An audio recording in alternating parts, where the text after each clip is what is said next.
quiero invitarles a reflexionar y quiero que ustedes estén atentos y busquen entender lo que yo voy a decirles, incluso los que nos visitan.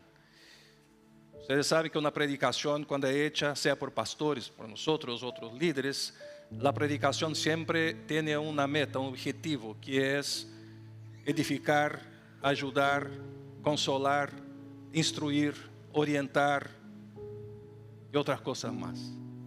Entonces, que usted reciba este mensaje como una forma que Dios usa a través de su palabra de ayudarnos en nuestras debilidades, en nuestras dificultades, en nuestras tristezas, en nuestras agonías. Espero que ustedes salgan de aquí esta noche mucho mejor de cuando llegaron, en el sentido de que Dios habita en los corazones que lo adoran en espíritu y en verdad.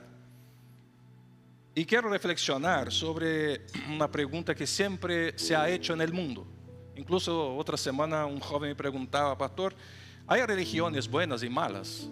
Creo que es una pregunta que es hecha por muchas personas. ¿Hay religiones buenas y malas? De sencillo, yo siempre respondí lo que se responde, ni uno ni otra. Hay religiones. Creo que siempre fue una indagación. ¿Será que la religión A es buena, la religión B es mala? Entonces quiero aclarar acá que si alguien te pregunta en algún momento: ¿hay buenas religiones o religiones buenas o malas? Tú simplemente vas a decir: ¿sabe qué? Hay religiones. Así como a veces uno dice: este pecado, ¿será que es un pecado más grande, un pecado pequeño? No hay pecado grande o pequeño, hay pecados. Y así tantas otras cosas, ¿no?, que vienen como indagaciones. Y claro que cuando tratamos de hablar sobre religiones, estamos hablando que son intentos humanos, y eso pasa desde la antigüedad. Si vamos hacia atrás, llegaremos en el Edén. Y cuando el hombre peca, a partir de ahí hay una ruptura, una fisura, y de ahí parte todo. Todos los movimientos, las ideologías, las filosofías y las religiones.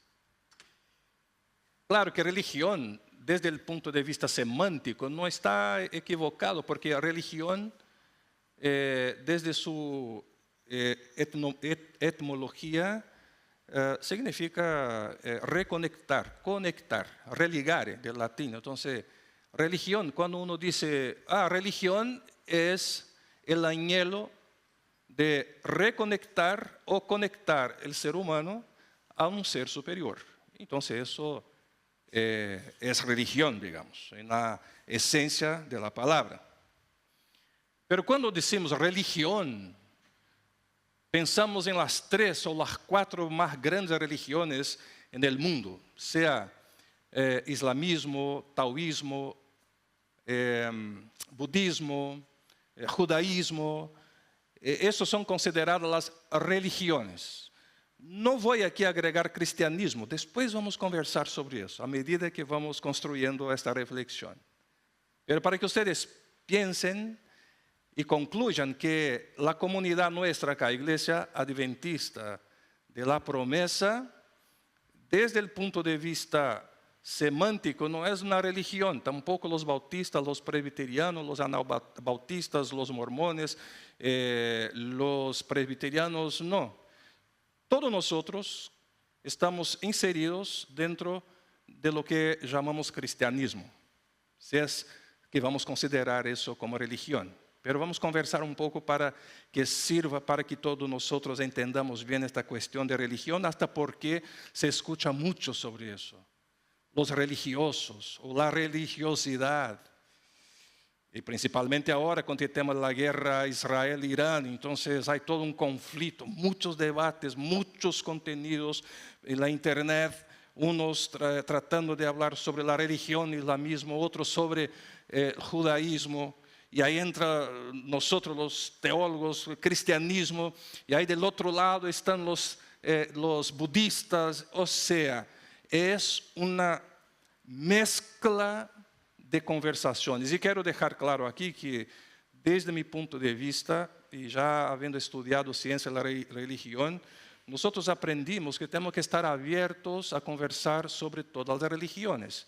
Aunque eu tenha minhas próprias convicções, lo que creio e lo que he abraçado, pero hay que tener bastante claridad cuando uno está conversando sobre religión, porque al final, si religión es algo que reconecta o conecta a un ser humano a Dios, parte del principio que poco importa si es islamismo, si es budismo, si es cualquier otra, hay un objetivo, pero hay cosas que son diferentes, muy distintas, y eso vamos a ver. Por lo tanto, vamos a pensar que, claro, algumas destas grandes religiões han inspirado, sí, a lo largo da história, actos de justiça, de ordem social, de misericórdia, é verdade. Em cambio, lamentavelmente, a lo largo da história, as religiões também se han usado como excusa para oprimir, para o egoísmo, para la violencia, y eso sabemos muy bien y claramente. Aquí no se puede tapar la historia con cualquier objeto. Es así que la realidad de la historia de las religiones nos cuentan y nos muestra incluso desde la perspectiva bíblica. Entonces, nuestro mensaje de hoy no es para dar una clase de ciencia de la religión, tampoco es para juzgar sistemas, sino para hacer algunas preguntas. Tú y yo, que formamos parte de lo que hoy conocemos como cristianismo, la pregunta es, ¿a quién de hecho tú estás adorando? ¿A quién de hecho nosotros estamos adorando? Una otra pregunta, ¿está Dios habitando o está Dios presente en nuestra religión, o sea, en nuestro cristianismo? ¿O hemos sustituido a Dios, el Dios verdadero, el Dios único, el Dios que es singular, tremendamente verdadero, por una imagen cómoda?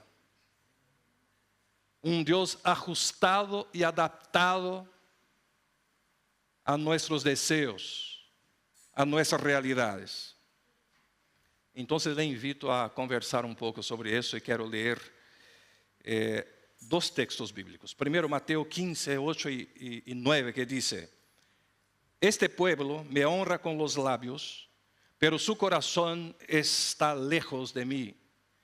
En vano me adoran. Sus enseñanzas no son más que reglas humanas. Y ahí yo voy y doy un salto a los Romanos, carta de Pablo a los Romanos, capítulo 1, versículos 21 al 23, que dice: a pesar de haber conocido a Dios, no lo glorificaron como a Dios, ni le dieron gracias, sino que se extraviaron en sus inútiles razonamientos y se les oscureció su insensato corazón. Aunque afirmaban ser sabios, se volvieron necios y cambiaron la gloria de Dios inmortal por imágenes que eran réplicas del hombre mortal, de las aves, de los cuadrúpedes y de los reptiles.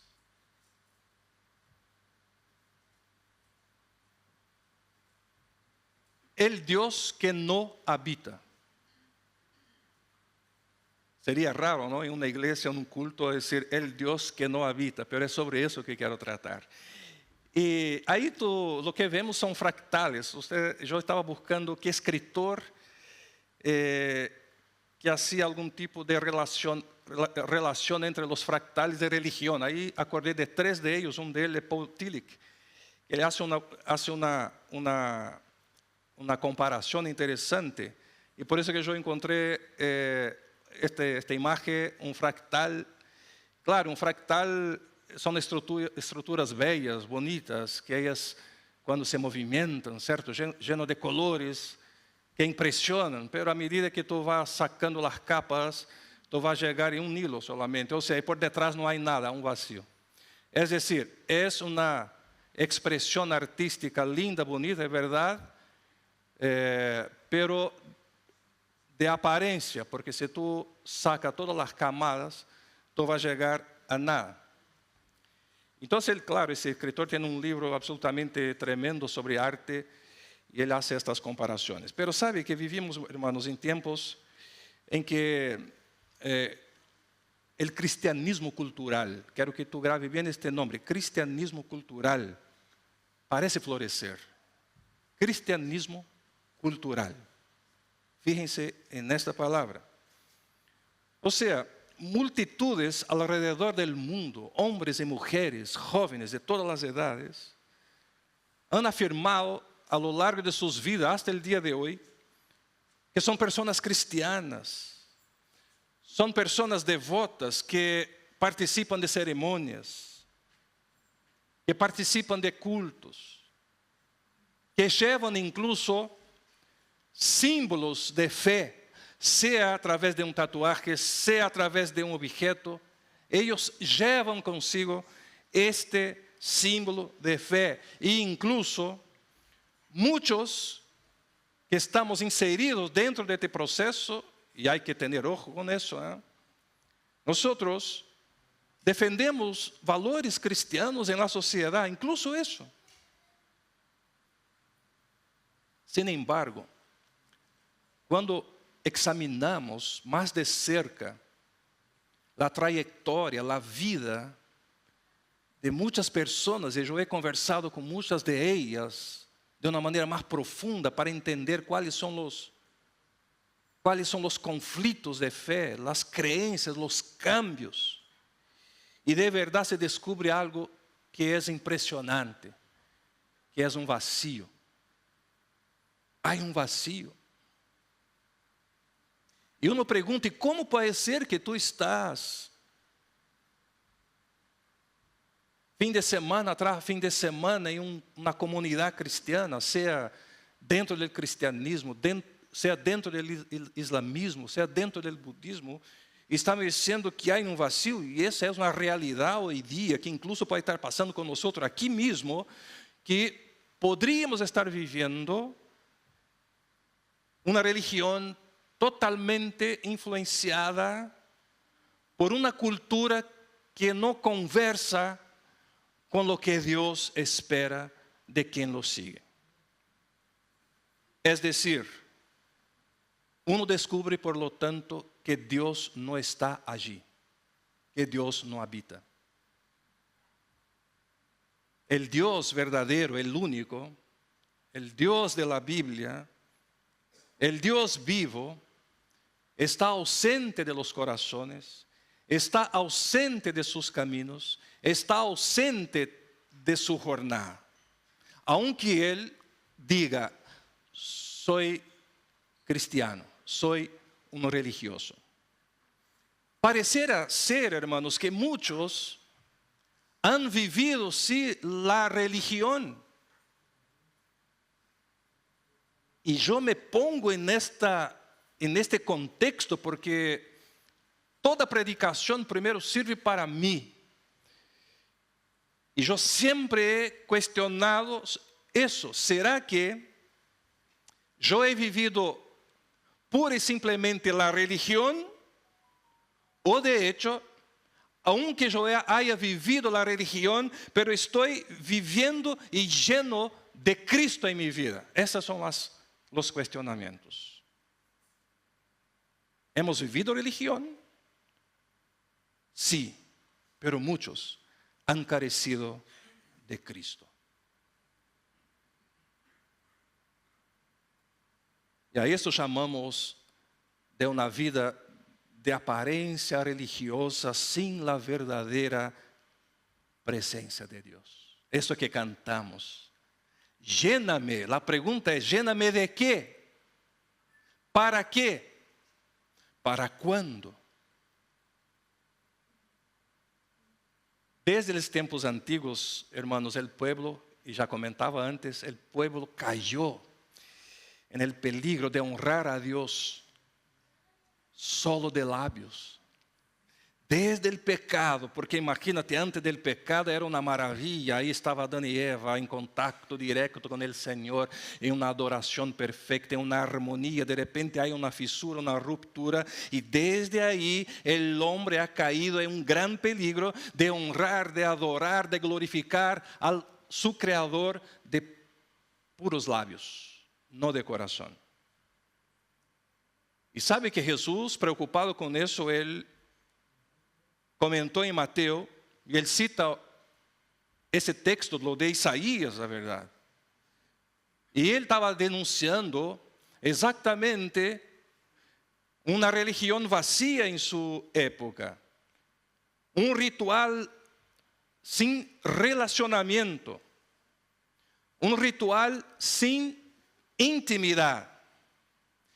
Esto entonces es lo que podríamos llamar hoy día de un cristianismo cultural, es decir, movimientos rutinarios de ir a la iglesia, participar activamente de las tradiciones, hablar incluso de Dios,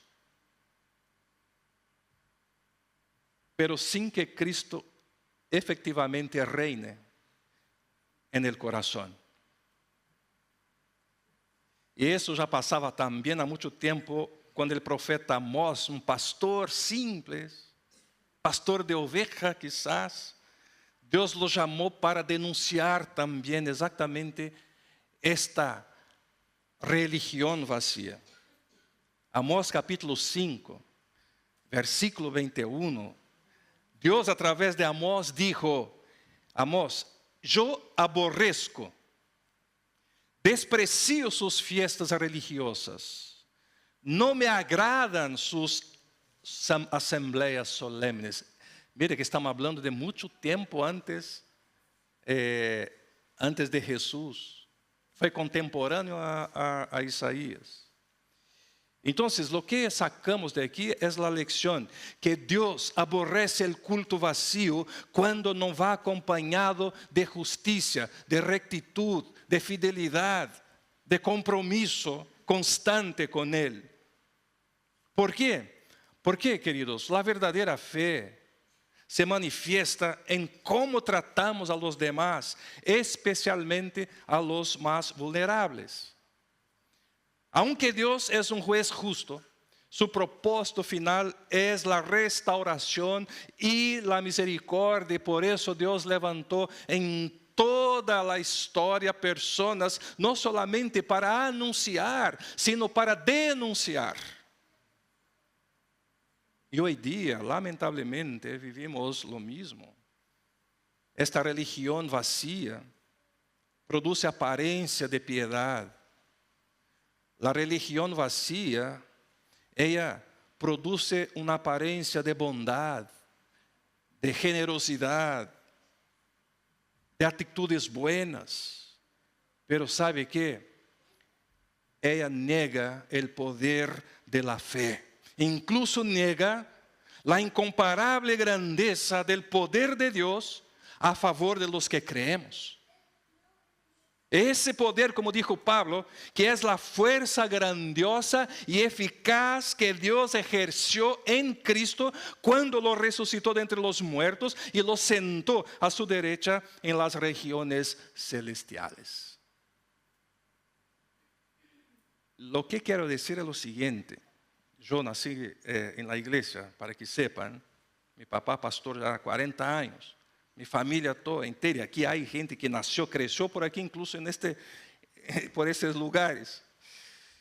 Y sabemos, y quiero que tú me entiendas lo que estoy diciendo. Es un mensaje que sirve para mí, pero para que todos entiendan que el objetivo final es siempre resignificar, revisar cómo es que nosotros estamos adorando a Dios.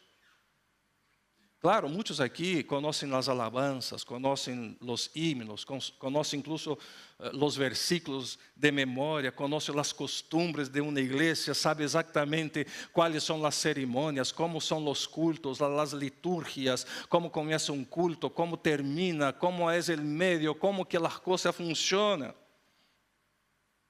Pero, y siempre hay un pero, no conocen al Salvador, no tienen relación con el Salvador, no caminan con el Salvador, no son constantes en la jornada con el Salvador llamado Cristo. Y hay un escritor que decía de manera brillante: somos lo que amamos. Y eso se demuestra en cómo vivimos, no solo en lo que decimos creer. Sabe, quero volver uma vez mais na história. Samuel, vocês conhecem a história de Samuel, creio. Samuel era um jovem que cresceu no templo.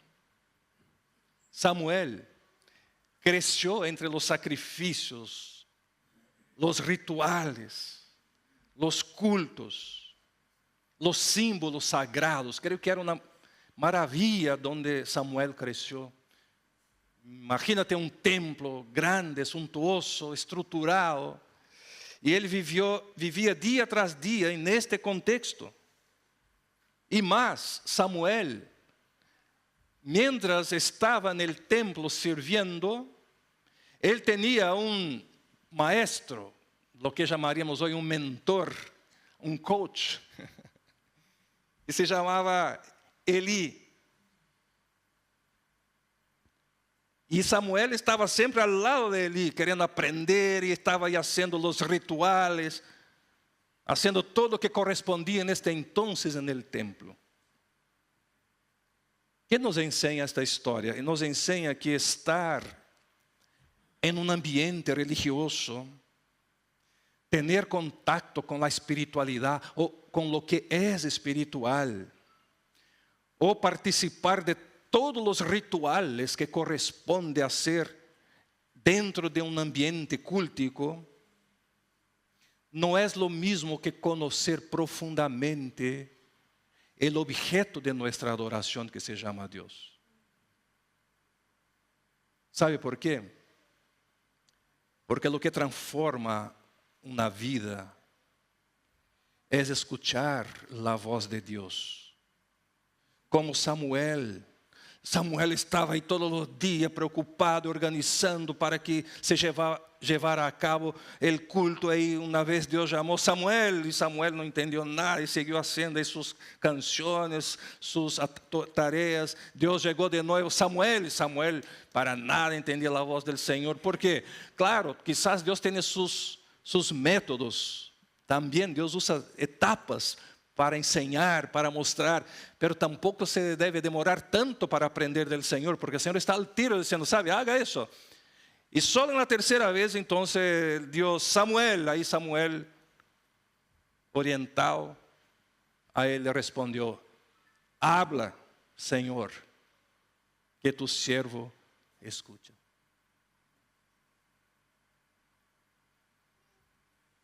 Samuel vivia no templo, hacía coisas no templo, pero não conhecia a Deus. Hasta que em algum momento Deus disse, é a hora.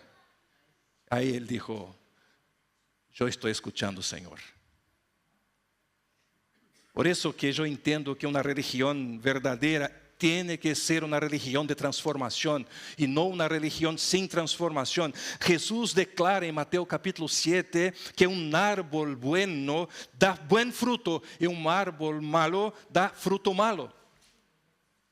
El cristianismo superficial, mis queridos, el cristianismo cultural, la religión que no es auténtica, proclama creer em Cristo, pero não dá frutos de arrependimento, tampouco de obediência. O que cuesta hoje em dia é exatamente o arrependimento e a obediência, não é outra coisa. Jesus, o que é lleno de graça e misericórdia, Ele não espera outra coisa sino arrependimento e obediência, assim de simples. E o verdadeiro encontro com Deus cambia al ser humano desde lo más profundo. Y tenemos pruebas aquí mismo de cómo el Espíritu Santo transformó, cambió y cambia y transforma todos los días. Quien de hecho interpreta bien a tiempo, en tiempo justo, al llamado del Dios. Por eso que Pablo escribe su segunda carta a los Corintios 5 y 17, ustedes lo conocen bien. Por lo tanto, si alguno está en Cristo, es una nueva. Muy bien. Lo viejo y ha llegado lo que es. Yo entiendo que aquí hay transformación, hay cambio. No estoy aquí definiendo tiempo. Hay gente que demora más, otros menos. Lo que hay es transformación. Para que tú, que es representante de una religión X, para que esta religión sea la mejor posible, depende de ti. No depende de la institución, no depende de la iglesia A, B, C o D. Depende total y exclusivamente de ti y de mí. ¿Por qué? Porque el cristianismo, o un cristiano cultural, o influenciado por esta cultura, puede ser moralista, puede hablar bien, puede presentar buenos argumentos sobre sus ideas, pero su vida privada, sus prioridades, su estilo de vida, la manera de tratar al prójimo, su integridad, su fidelidad, todo eso muestra que Cristo aún no ha transformado su ser.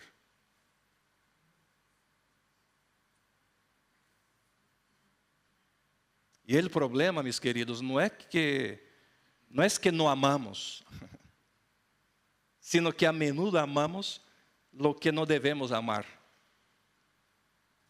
Hay un cambio, reemplazamos, esa es la verdad. Uno ama lo que quiere y justifica lo que quiere, pero la verdad es que hay una centralidad sobre la verdad, sobre las cosas que dignifican el reino, y eso nada puede cambiar. Y sabe, porque la religión sin Cristo no salva a nadie. Y no basta parecer cristiano, es necesario ser un aprendiz, un discípulo de Jesús.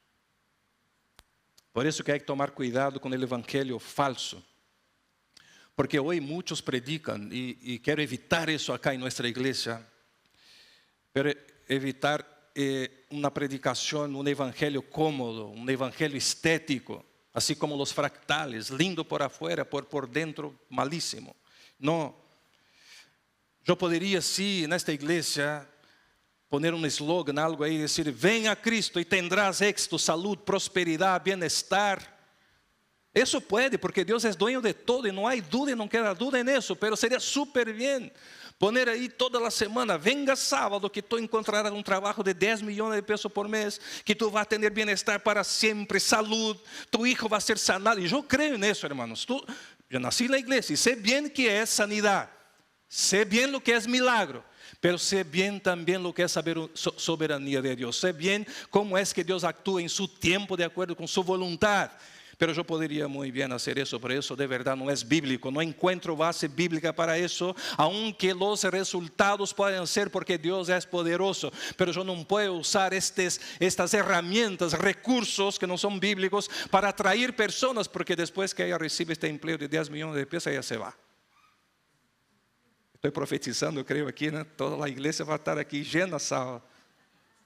Llenísima. Bueno, es que ustedes ya ganan 10 millones, entonces, ¿para qué estoy hablando? Estamos bien. ¿Sabe cuál es el evangelio verdadero que hemos predicado acá? Y creo que todos los predicadores que pasan por aquí últimamente, yo, Maris, Jimena, Salén, Matías, Rodrigo, hemos intentado, segundo el poder de Cristo y del Espíritu Santo, predicar un evangelio que sea más cercano a la Biblia, o sea, el evangelio que llama tú y yo, o al pecador, a la cruz, al arrepentimiento, a morir a sí mismo para vivir para Dios. Para eso Jesús fue crucificado.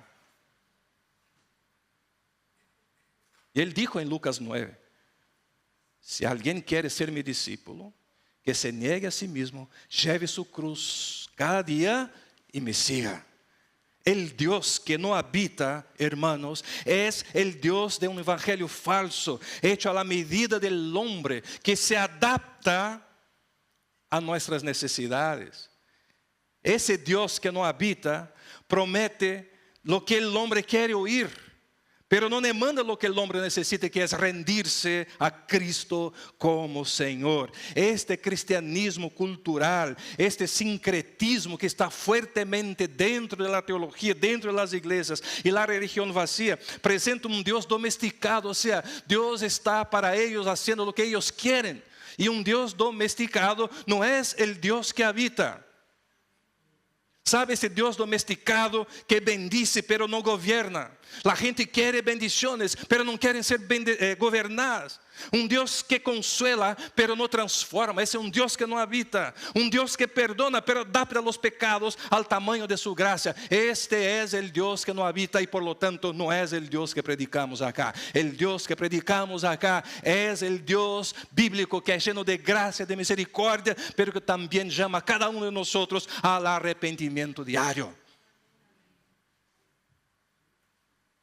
Él me llama a mí para un arrepentimiento diario, para una convivencia pacífica. Por eso que Él nos llama a una fe genuina. Dios no está lejos de nosotros, no está lejos de nosotros. El problema no es que Dios se haya ocultado. Quizás uno ve, Dios no habita. No, Dios no ha ocultado. El problema siempre fue así y creo que seguirá siendo así, es que el hombre ha buscado sustituir al Dios verdadero por una imagen cómoda, un Dios hecho a su medida. Si estoy bien, lo adoro. Si estoy mal, no lo adoro. Si estoy rico, lo adoro. Si estoy pobre, voy a maldecir a Dios. Eso porque los billonarios hoy tampoco creen en Dios, entonces no es un tema. E sabe que na carta de Pablo, e vou repetir o que leí, Romanos 1, 21 al 23, vou repetir para que vocês estejam pendientes. A pesar de haber conocido a Deus, não lo glorificaram como a Deus, ni le dieron gracias, sino que se extraviaram em seus inúteis razonamientos e se les oscureció su insensato corazón. Aunque afirmaban ser sabios, se volvieron necios y cambiaron la gloria de Dios inmortal por imágenes que eran réplicas del hombre mortal, de las aves, los cuadrúpedes y de los reptiles. Es fuerte eso, ¿eh? Pablo ya enfrentaba este problema. Entonces, Dios nos llama a abandonar la religiosidad vacía y a volvernos a Él en espíritu y en verdad. El camino es Cristo y solo Cristo. Vea lo que dije Juan 14:6. Yo soy el camino y la verdad y la vida. Nadie viene al Padre sino por mí. El Dios verdadero, hermanos, quiere estar ahí. El Dios verdadero quiere habitar en tu vida, en el centro de tu vida, no en los márgenes. Él quiere más que estar ahí, entrar y reinar en tu vida. Y si tú no has experimentado, inténtelo. Voy a decir, puede ser que vas a sufrir un poquitito, porque seguir a Jesús de verdad es un buen sufrimiento, en el sentido de que se sufre ahora por amor a Jesús, pero se vivirá por la eternidad. Hay que creer en eso. El mayor peligro, hermanos, no es el ateísmo declarado. A veces uno dice, conocí un amigo que es ateo, y ahí uno queda asustado, ¿no? Y convivimos con algunos ateos. Eu quero dizer para vocês, não se preocupem quando encontrem alguém que seja um ateu, um agnóstico. Não, não lo hagan, tranquilo. Porque o maior peligro é um cristianismo falso. O cristianismo cultural. El que habla de Deus, pero vive como se Ele não existiera. Não se trata de quantas vezes uno vai à igreja, de quantos versículos sabes de memória ou que tradições respetas. Se trata de si Cristo reina em mim e em tu coração. Se Ele reina em tu vida completamente. se Ele está transformando tus desejos, se Ele está ajudando a tomar decisões e se Ele está presente em tus acciones. E aí sempre há uma pergunta: será que estamos vivendo um cristianismo cultural ou uma fé genuína? ¿Será que tenemos una religión sin Cristo? ¿Es nuestro Dios el Dios de la Biblia o ha sido un Dios que está siendo ajustado y adaptado a nuestras necesidades? Oiga, lo siguiente, el Dios que no estaba allí o el Dios que no habita puede estar hoy mismo en tu vida y Él puede habitar de nuevo. Mesmo nós que decimos cristianos, que somos religiosos, quizás Deus não ha habitado. E hoje é dia muito especial, uma vez mais, para que Deus habite continuamente em nossos corações. Mira o que dijo Santiago 4:8: acercaos a Deus e Ele se acercará a vosotros. Por lo tanto, que o Senhor nos livre de um cristianismo de lábios e nos conceda uma fé viva, uma fé que transforma, uma fé onde Deus verdadeiramente habita. Porque Jesus não chamou a ser parte de uma cultura religiosa, sino Jesus nos chamou a nascer de novo. Juan 3. Jesus nos chamou a ser discípulos, a tomar a cruz e a segui-lo. Lucas 9. E aí eu hago essa distinção para concluir, que eu deixei o cristianismo aparte de las maiores religiões. ¿Por quê? Porque a religião é o homem hablando de Deus. O cristianismo auténtico é Deus hablando al hombre por meio de Cristo. É decir, nasce de la iniciativa de Deus que se revela em Jesucristo. Essa é a diferença. Qualquer outra religião começa de um homem hablando sobre um ser, pero o cristianismo é o único donde Deus se manifiesta de arriba hacia abajo. E mira lo que dijo 1 Juan 4:19. Nosotros amamos porque Él nos amou primeiro. Por lo tanto, viva lo mais pronto a transição do conhecimento superficial ao encontro real e profundo com Deus. Job reconheceu que sua experiência de Deus passou de ser algo muito indireto a algo vivo e personal quando afirmou: de oídas havia oído hablar de ti, pero ahora te veo com mis próprios ojos. Que podamos ver com nossos próprios ojos espirituales el Dios que habita en nosotros. ¿Sabe por qué? Porque el cristianismo es más que religión. Es el Dios que desciende, el Dios que se revela y el Dios que nos reconcilia. Si alguien te pregunta, ¿eres un religioso? Tú puedes decir que sí, si es que tú estás viviendo un cristianismo auténtico. Amén. Dios les bendiga. Que sea un mensaje de transformación para todos nosotros.